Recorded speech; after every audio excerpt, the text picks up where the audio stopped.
next Monday. Maybe I'll leave the classroom open for you to have your own sort of talks that you can give about something going on in your life relative to the field of psychology. Right?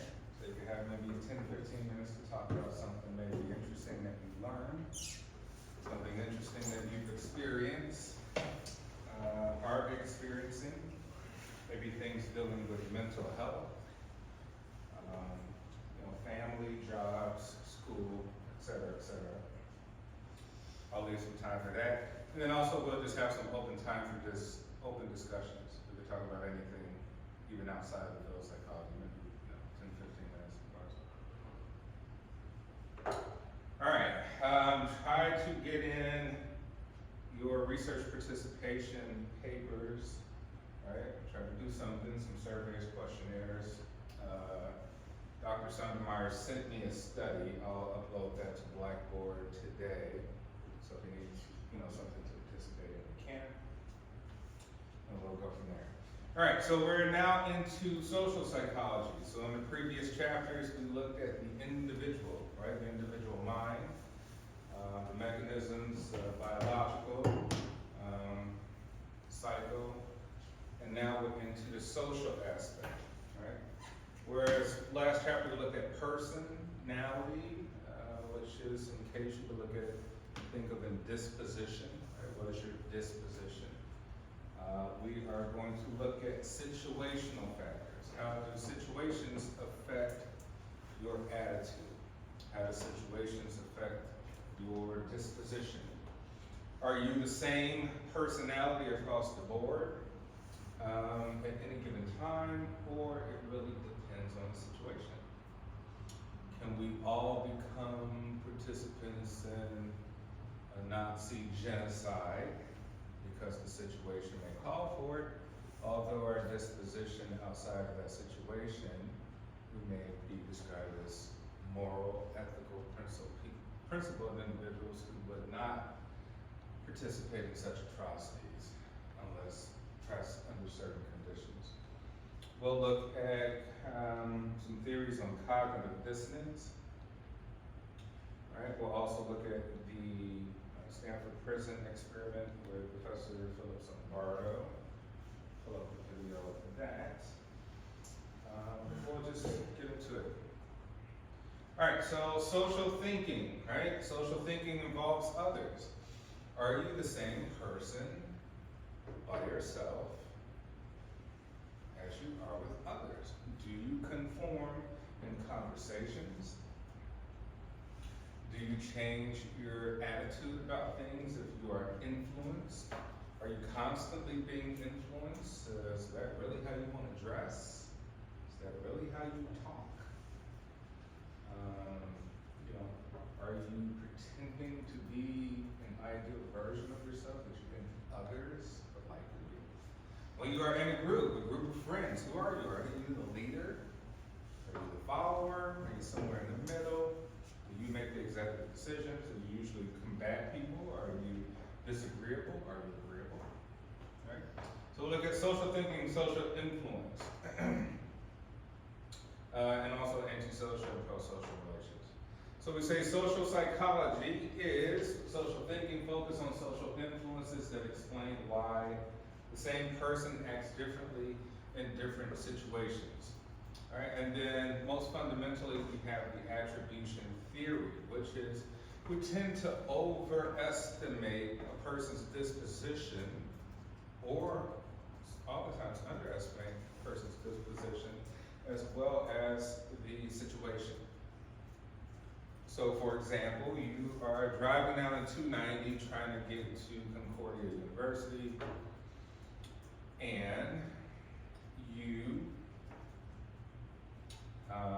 kind of in a rush, and someone cuts you off on the 290 a little bit, right? They veer off into your lane, you honk your horn at them, right? And then you try to speed up as they get off the off ramp, and you want to see how they look, right? You want to see how they look. Why? You're probably interested to put a face to to what you assume would be stupid behavior, right? You're pissed off, feel like they may have endangered you in some way. You pull up next to them on the off-ramp, let's say at Harlem Avenue, and you honk your horn at them, they look over, you give them the finger, they kind of disregard you, and you get out your car, you walk up to the driver's side window, you bam on it, and they roll their window down, and you try to grab on them and threaten them, and they pull out a gun and execute you. Now you're dead, right? And so we go ask the family, like, hey, wow, this is interesting. We saw the camera footage, right? This person got out and attacked this individual. They didn't normally act like this. Like, no, they're like the most nicest person ever. Right? So how could this have happened? Well, we attribute what the behavior of the person in the other car to them being stupid. Right? We do a snap judgment. The snap judgment is that this individual does this behavior, right? Come to find out later on that individual's mom had just died, they got the information, and they just weren't paying attention or veered off. It was a mistake, pulled up the light, they thought they were being threatened, not sure what's going on, and they just protected themselves, right? Not sure that you were gonna kill them. So we find out later that the situation for the individual caused them to come over into your traffic lane. Right? Now we just have a very bad situation on our hands. One person's dead, another person is possibly facing some jail time for manslaughter of some kind. Right? So we want to think in that aspect. How are we influenced by either attributing behavior of others to them just being the person they are, or hey, did the situation lead you to do what you do? Right, to act the way you act. Here in the United States, we live in an individualistic culture, right? So in individualistic cultures, we usually attribute it to the person, right? You showed up late. We say lack of accountability, right? You've got to be responsible and accountable for your actions. You didn't do the work, right? That's on you, man. That's it. In collectivistic cultures, we say, hey, you know what? Hey, let's talk. Hey, what happened? Why are you late today? Right? Or why you didn't do the work? What happened? Right? Oh, you know, man, this happened, family situation. Right? Oh, yeah, no problem. Right? No problem. Understandable. We all want you to succeed because we're a collective. Right? But here in the U.S., we think of like, no, we need to compete with one another, be the best individual units. And it makes us more accountable and responsible as individual units. Right? So if you commit the crime, you do the time. Right? In terms of the sexes, we have agreeability skills in psychology. So in social situations, females tend to be a little bit more agreeable within groups or social issues, whereas men tend to be a little bit more higher on disagreeability scales and social issues, right? Usually we kind of very stern in our beliefs using logic and deduction, and if things don't really add up to sort of that kind of mindset, it doesn't make sense, and it leads us to be tense, stressed, and possibly aggressive in some way if things don't match these sort of beliefs.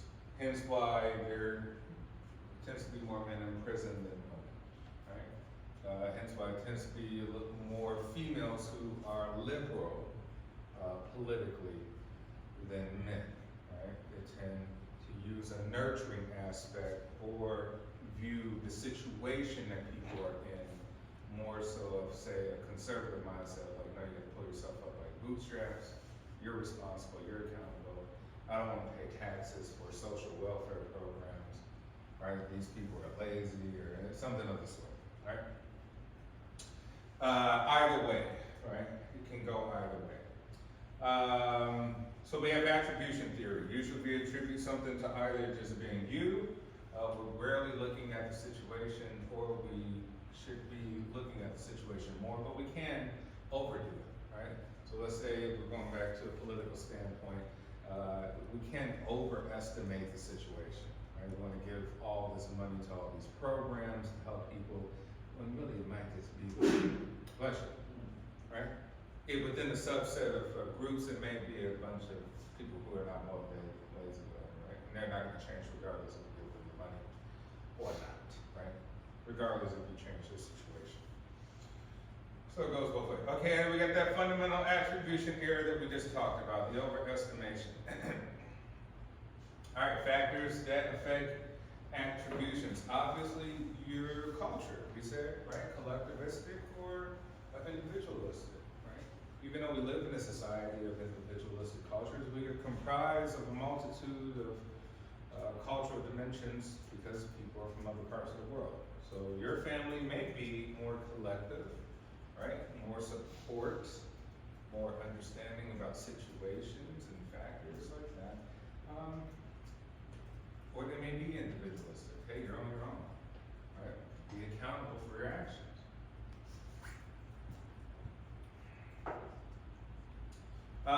Exceptions. Our deliberate, admirable actions are attributed to our own good reasons, not to situations. Some of us have the luxury of being open-minded, right? A little bit more analytical, deliberate in our thinking, reasoning. With age, younger self behaviors are attributed to our traits, right? So usually your parents don't necessarily want to hear about your situations, right? They're probably trying to foster you to be very responsible, very accountable to your behaviors, right? So typically, for younger people, we kind of attribute that to just them being them, right? Which is an issue, because you think of here in the city of Chicago, you're like, well, there's some prevalent crime, carjackings, right?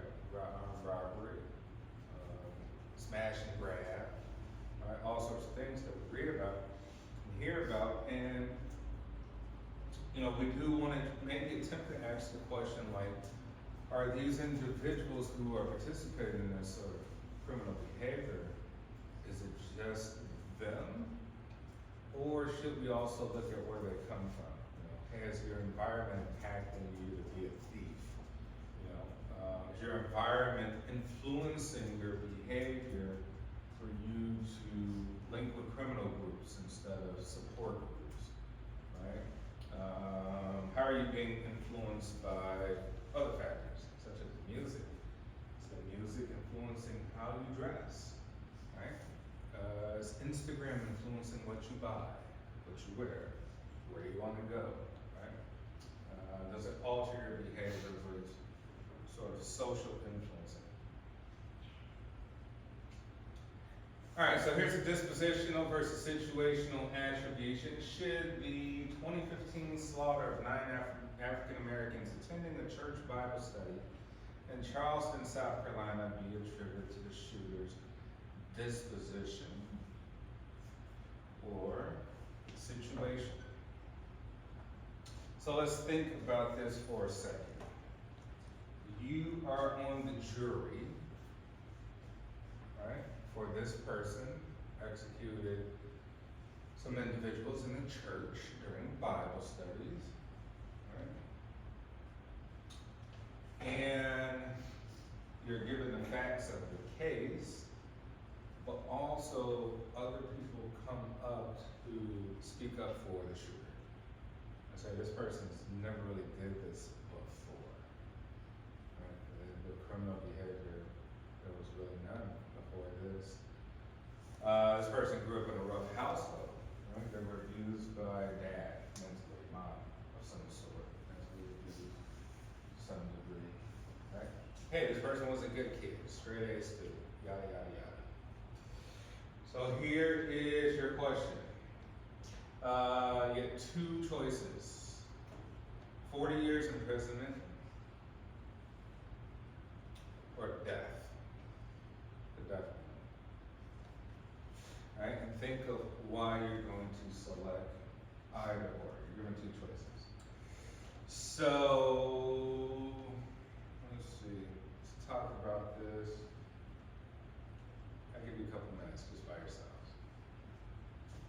Think about this. 40 years imprisonment or death. Now I want to change the situation for a second. Let's say it's not the church individuals.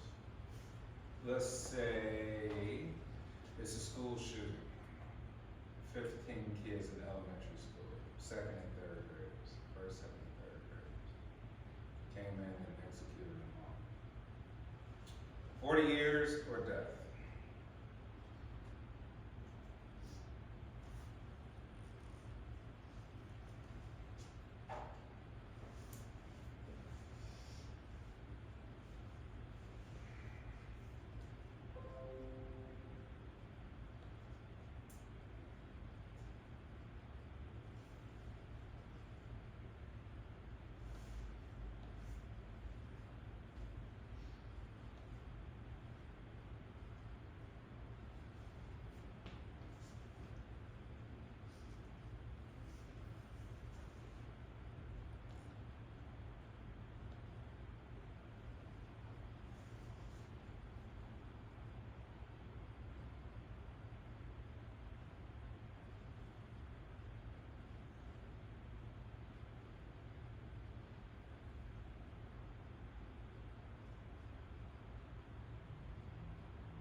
Well, what are you thinking?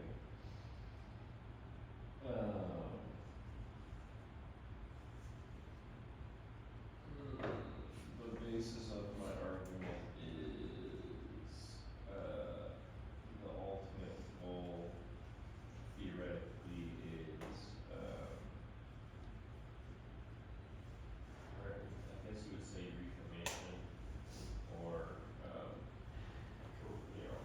corrections and stuff through the criminal justice system.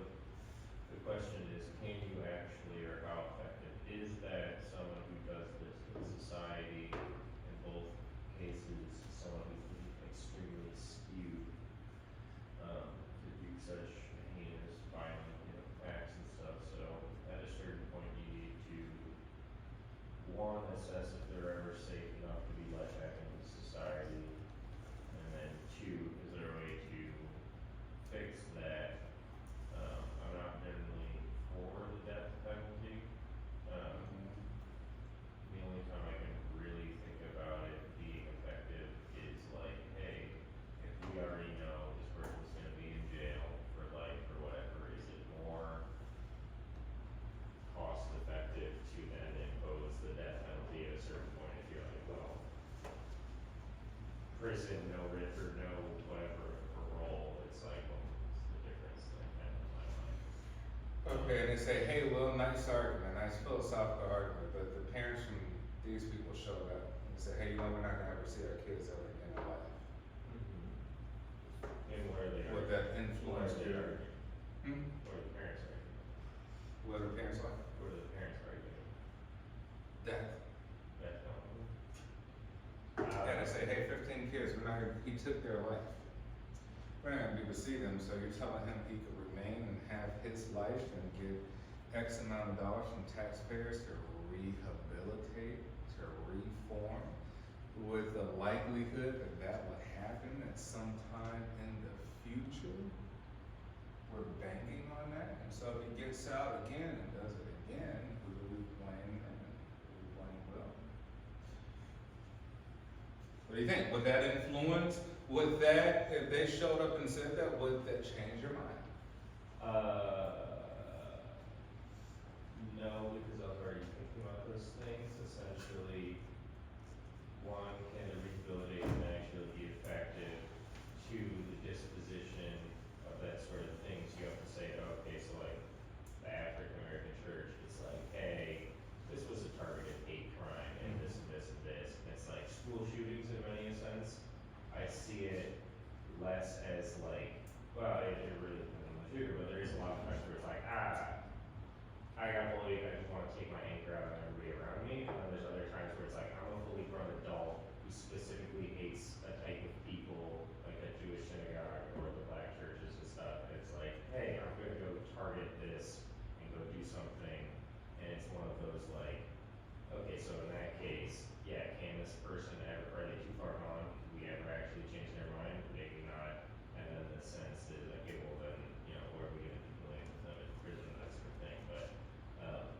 Yes, in both senses, it seems like it is a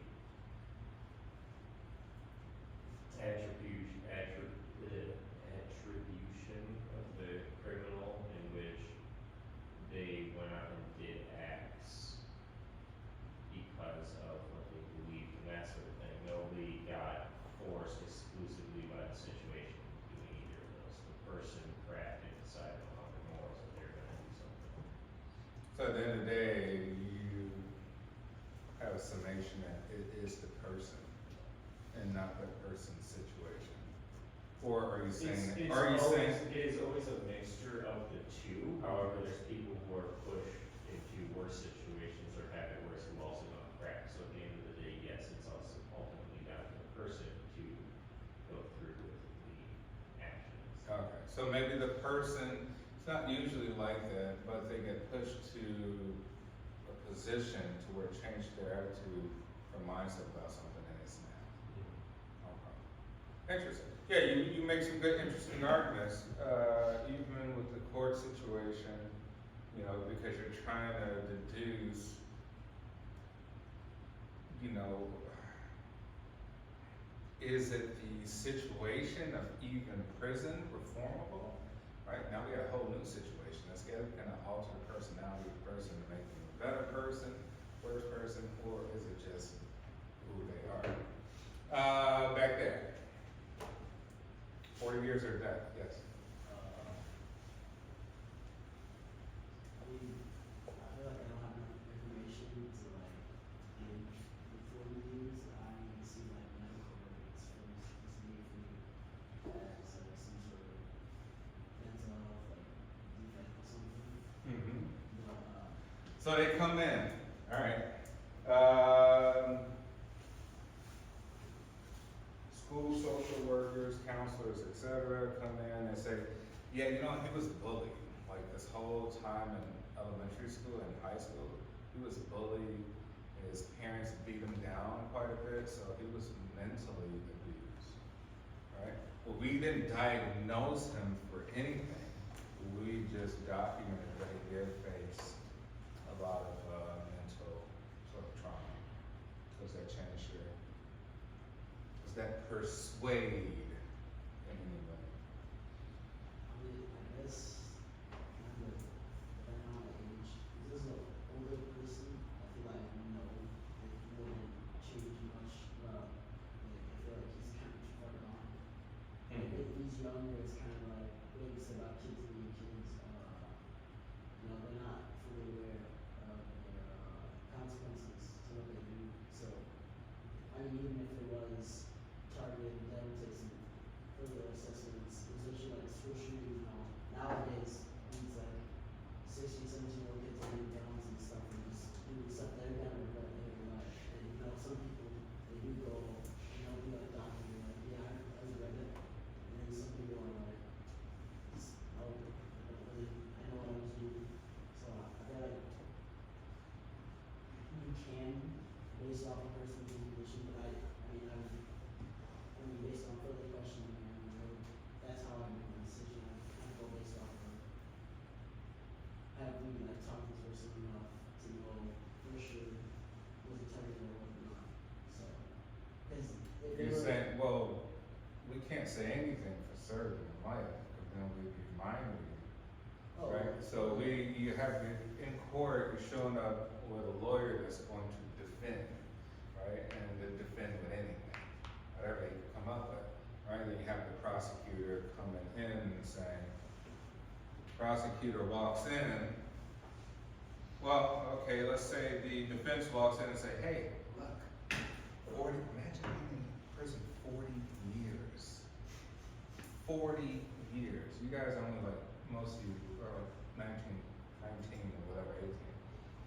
You haven't even lived to be 20 yet, right? And then the prosecutors say, Imagine being dead forever.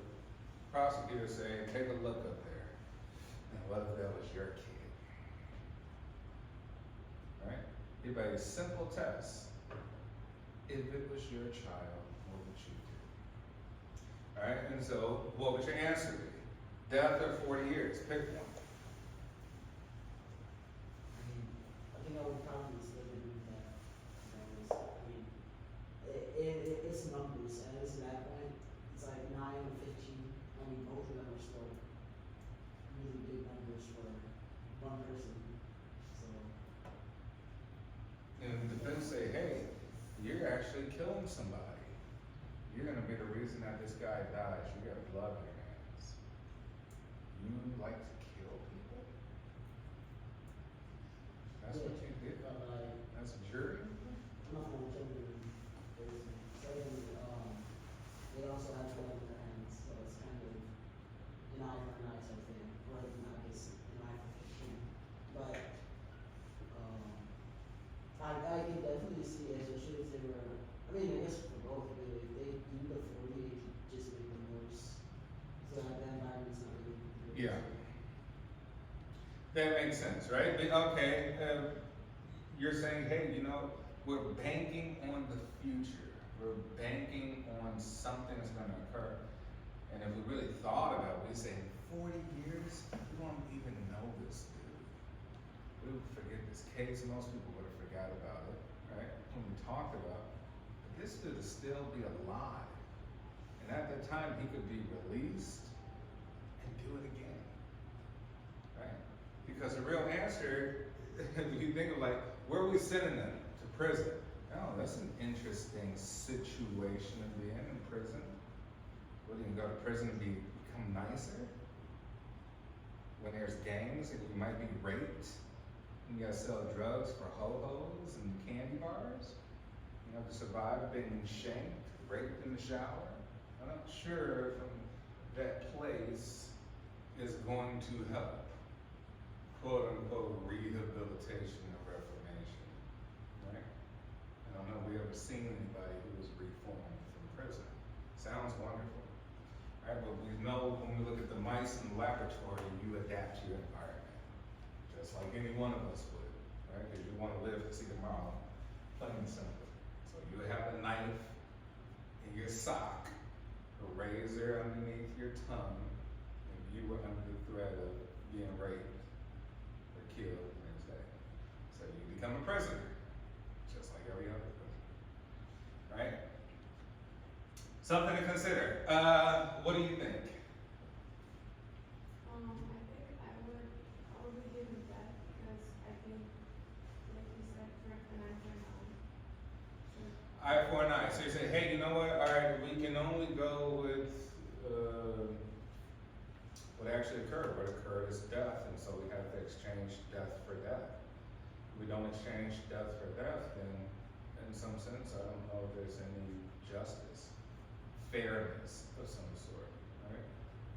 Whether or not he was a bad guy or a good guy, right? Maybe it's not the situation, it's just the behavior. We say the behavior is unacceptable. The situation, yeah, you could have been a great person, but unfortunately, it doesn't change anything, right? Back there, what do you say?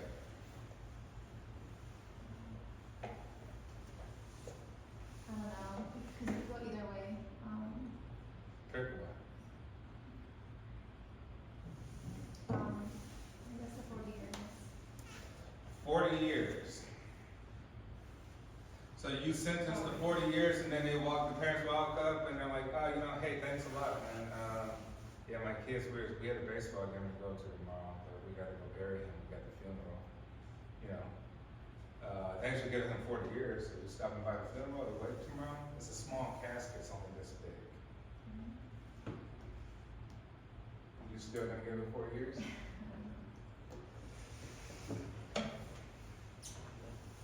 40 years or what? Why? Hmm?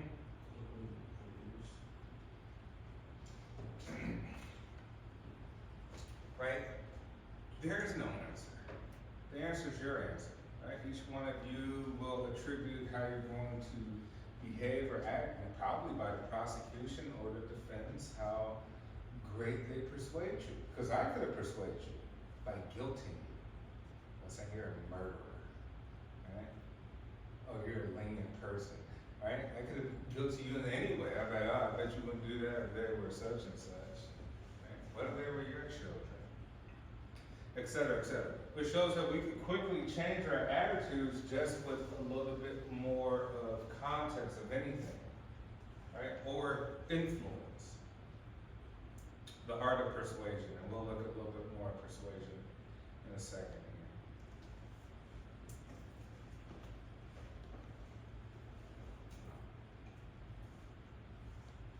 Oh, we didn't get, quickly, what time is it? 46. I want to get the Stanford prison. All right, we'll do the Stanford prison experiment, on Friday. Okay, so attitudes affect actions. You are all tired and maybe you're not in a great mood, but what could change, what could put you in an awesome mood right now? To have a better mood, a better attitude. What could give you a better attitude right now as we speak? Sleep. All right, sleep. What else? Food, right? What else?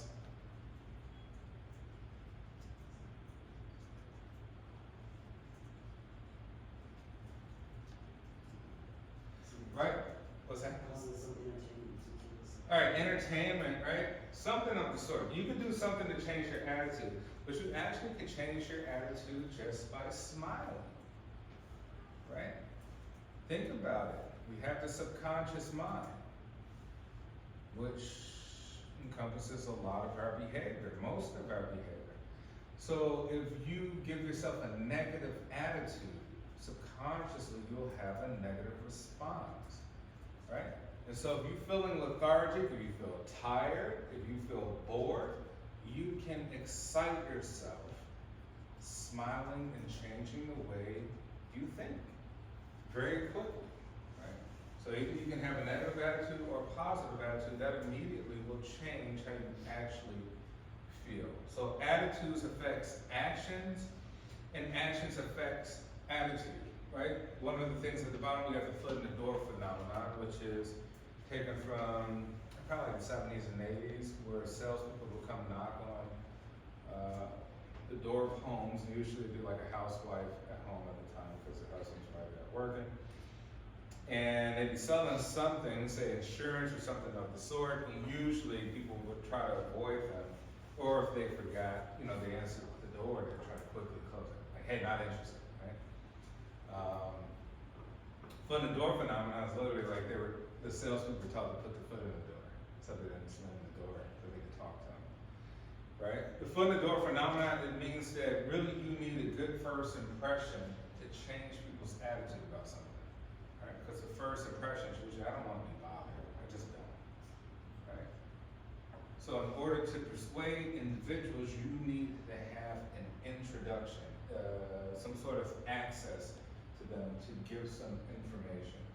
And usually you can cheer people up just by having a cheery attitude. That's why salespeople, hi, how are you doing? Customer service, that's what we call it, right? Smiling, cheery. Do they actually feel like that? Probably not. They probably hate the job, right? People you walk up to probably underpaid, overworked to some degree.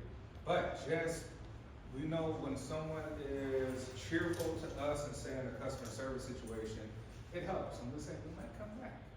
Come back why? The waitress is really nice. Her attitude. I had a crappy day today. She lightened me up. You go on to 7-Eleven or whatever, you see the old guy sitting there talking to the cashier for like 20 minutes, laughing, making jokes. He starts looking at people who's buying stuff and interacting with them, trying to cheer them up too. Sometimes it works. Sometimes like, hey dude, I don't want to talk. I don't care about your jokes. But for other people, may be like, oh man, that's funny. Right? Put me in a cheerful mood. Something quickly we can do to change our attitudes. We will end off here today. We'll come back, we'll look at the prison experiment on Friday, some more art of persuasion, cognitive dissonance, and some other things. Yes, I was saying that maybe we can have towards the end of class, you want to come on Friday with something you'd like to talk about. 5 minutes, 2 minutes, and being okay. You've been here for 30 seconds, I don't care. But maybe for the next few weeks, you can come up here and talk about something that's going on in your life relative to mental health, psychology, something you learned, some behaviors you maybe analyze, questions you have, right, for others. You know, hey, I was at Starbucks, I'm just observing X, Y, Z. Why do you think people behave this way, for example? So, and maybe I'll come with some interesting questions too, off the beaten path. All right, everyone, I will see you on Friday.